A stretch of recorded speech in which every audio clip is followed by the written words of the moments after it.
ഛത്രപതി സംഭാജി മഹാരാജിന്റെ ജീവിതം ആസ്പദമാക്കിയെത്തുന്ന ചിത്രമാണ് ഛാവ.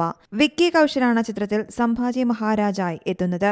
കഴിഞ്ഞ ദിവസം ചിത്രത്തിന്റെ ട്രെയിലർ പുറത്തുവന്നിരുന്നു. ഇതിനു പിന്നാലെ ചിത്രത്തിനെതിരെ മഹാരാഷ്ട്ര മന്ത്രി ഉദയ് സാമന്ത് രംഗത്തെത്തി. ചിത്രത്തിലെ വിക്കി കൌശലും രശ്മിക മന്ദാനയും ഒന്നിച്ചുള്ള നൃത്തരംഗമാണ് മന്ത്രിയെ ചൊടിപ്പിച്ചത്. ചിത്രത്തിൽ നിന്ന് നൃത്തരംഗം ഒഴിവാക്കണമെന്നും ചിത്രം ചരിത്രകാരന്മാരും പണ്ഡിതരും പരിശോധിച്ച ശേഷമേ പുറത്തിറക്കാവൂ എന്നും മന്ത്രി പറഞ്ഞു. സംഭവം വിവാദമായതോടെ വിക്കി കൌശലും രശ്മിക മന്ദാനയും അഭിനയിക്കുന്ന വിവാദ നൃത്തരംഗം സിനിമയിൽ നിന്ന് നീക്കം ചെയ്തതായി സംവിധായകൻ ലക്ഷ്മൺ ഉഡേക്കർ അറിയിച്ചു. ചരിത്രപരമായ കൃത്യത ഉറപ്പാക്കാനായി ജനുവരി 29-ന് ചരിത്രകാരന്മാർക്കായി പ്രത്യേക പ്രീമിയർ ഷോയും ഒരുക്കിയിട്ടുണ്ടെന്ന് സംവിധായകൻ വ്യക്തമാക്കി. ചിത്രത്തിൽ ഛത്രപതി സംഭാജി മഹാരാജ് ഡാൻസ് ചെയ്യുന്നതായി കാണിക്കുന്നു. സംവിധായകൻ ഈ ഭാഗം ഒഴിവാക്കണം. ചരിത്രകാരന്മാരെയും പണ്ഡിതരെയും ചിത്രം കാണിക്കണം.